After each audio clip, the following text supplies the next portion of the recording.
Well, against my better judgment, I'm reviewing stuff again. I don't really like to call it a review. I explained in some of my earlier videos that I don't like really reviewing things, and that's not really my plan for my channel, because I don't like to imply that my opinion about stuff is more important than other people's.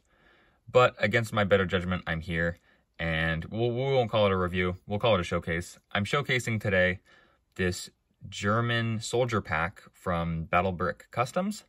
I bought the American World War II soldier pack off their website a while ago, and I was very happy with the American soldiers that I got. So I decided to buy the pack of the German guys, and I think that they're just as good. And I was going to customize them, as I usually did, as I'm assembling sort of a custom army now. But before I pulled them apart and swapped out a bunch of their pieces and did all my little mods to them, I wanted to showcase how the guys are right out the box, just maybe in case anyone else is looking at buying this or has any questions about what this is. I've been very happy so far as a general statement from what I've gotten from BattleBrick Customs. They've done a very good job. They use all real Lego pieces that are custom printed onto, and then they have, they fill in the holes with the other printing and other source materials for stuff like the helmets and guns, which Lego will not make. But yeah, so this is the set. It's 4 guys. It's exactly the same to some degree as the American guys. The American guys had printing on the front face of their body, and then printing on their legs. The German guys do not have the same thing. They have the same amount of printing, but they have a front face and then a back face of their bodies printed, and then plain legs. So I assembled my guys here the same way the instructions kind of recommends you to do it. Just like this. It's fairly generic. The guys, I think, are not tremendously imaginative, but I understand why they sell them like this. But before I customized them, I kind of wanted to just sort of go in and explain what the actual product is in case anybody cares. So we'll start here left to right. This guy right here, they're really good. They're really solid minifigures. This guy right here has what I believe is a Panzerschreck. I'm gonna set him down for a minute so we can look at this. It's just like an anti-tank missile launcher. The shield is removable, it appears like. I don't know if that was supposed to be removable historically, or if that's just the case of the assembly of this specific toy, but it's fine. I don't have anything like this, so this is kind of a cool thing. I said originally that I thought that BattleBrick Customs pieces were made, their extra pieces were made by Brick Arms. I don't know if that's the case. I think that there's a different name on the packaging, but I'm really not sure. I'm not familiar with stuff like this. So that's he has the Panzerschreck, and then he has a potato masher grenade. I don't know what the actual German name is for these grenades. I know that they were colloquially called potato mashers. And I've made some of these before. I don't have any actual custom ones, so this is kind of cool. Then we have sort of a standalone guy here. He has custom printing on his body, naturally. It's all just field gray. He has the helmet that I believe is the Stahl helm, something of the like. I thought, again, originally that these were made by Brick Arms. I think they're made by a different company, so they're maybe a little bit different, but I'm not sure. He has, again, what I believe is a Lego Ninjago face or a Ninjago face. I don't know where they source their other extra pieces like that, but apparently Ninjago is the first on their list. And then he's got this really nice custom printed body. The printing is very quality. I've been very happy with them, and I'm kind of a stickler for nicer things in this regard of my hobbies. He's got like a little holster and little machine gun ammo pouches, it looks like. And then he has printing on the back. So, it's, like I said, in contrast to the American guys, no printing on the legs, but printing on the back instead. And that's a decent toss-up for myself because I think that's worth it. Annoyingly enough, it makes me not want to put backpacks on these guys, which then, funnily enough, I found that you can't really fit a backpack with this helmet on. So it all worked out okay, all things considered. So that's that guy. He has a body that is similar with the Commander. They're exactly the same. And then these guys in the middle have different bodies. This guy is the MG Gunner. All these guys, this is exactly how they look like all out of the box.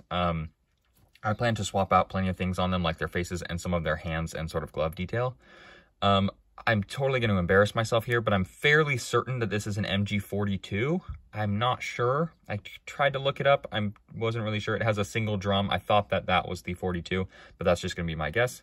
Feel free to let me know in the comments if that is wrong.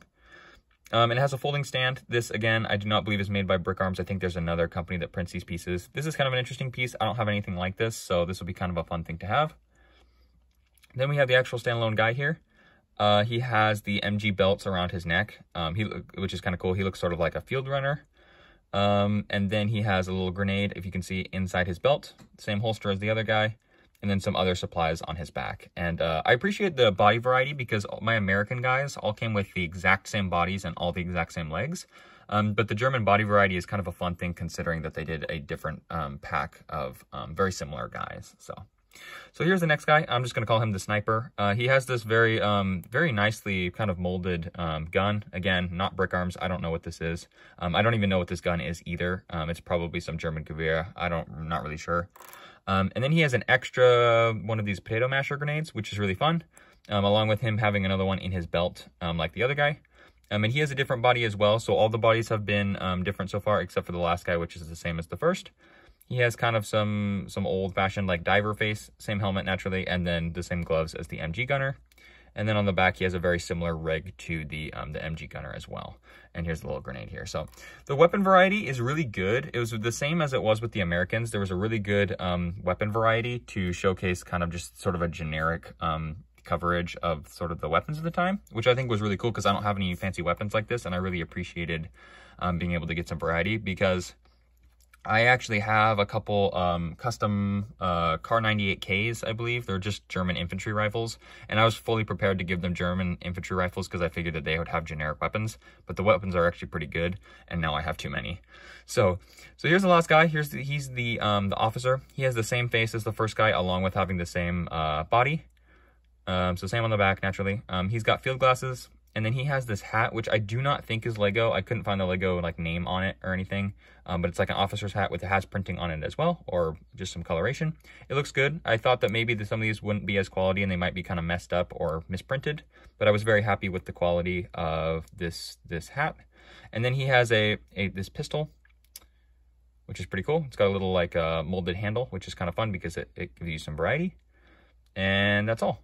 So this guy is good. I like the officer a lot. I like the other guys too. I'm going to try to spice them up a little bit and make them a little bit less boring than just what they are here.